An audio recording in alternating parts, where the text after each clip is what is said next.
The AP teachers at Sage Creek High School are very committed to the success of their students on the AP exam.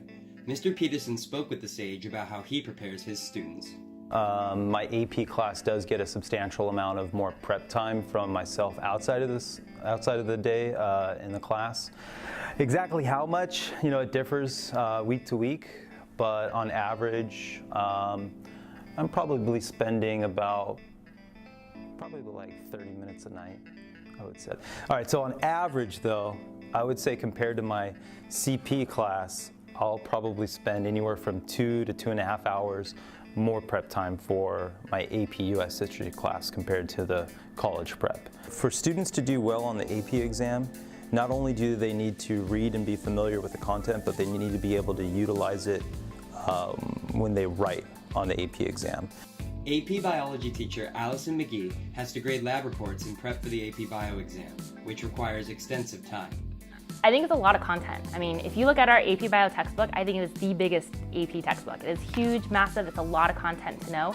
So they have a lot of reading to do, reading guides, and so it's a lot of memorization. We let sophomores take it, but it is one of the most challenging AP classes. But if you are in the class and you are passing, you're definitely gonna pass the AP Bio test because we have it set up that way. AP Language and Composition teacher Shannon Alberts, who just happens to be a Teacher of the Year this year, works tirelessly outside of school to prepare her kids for the skills-based exam. It's hard to say all year, but toward the end of the school year, we have 10 weeks before the exam, we start writing one on-demand a week. So I have about 150 students. So in the last 10 weeks, I've received at least 1,500 essays in the last 10 weeks to grade. As an English teacher, she is bombarded with requests for letters of recommendation.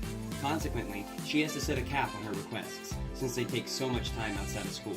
I write as many as I can over the summer without torturing myself, and then I write some when we come back by the deadlines. So this year, about 35, I can't remember, 35 or 40 this year. Each one takes, depending on the student and what the purpose is, each one takes 35 to an hour, maybe sometimes even more than that. So that's an extra, 35 hours of work outside of work. I love them so much. I think that the relationship writing is a really personal thing, and so the writing that we do together, if they feel comfortable in taking risks, and just talking about our own writing is hard, to be vulnerable, so we do that a lot. I offer my, any spare second I have, so before school, after school, snack, a lunch, even digital conferences are available. I think just knowing that you're there is really helpful for students. This sounds like a lot of work, and it is, but they say if you do what you love, you are not working a day in your life.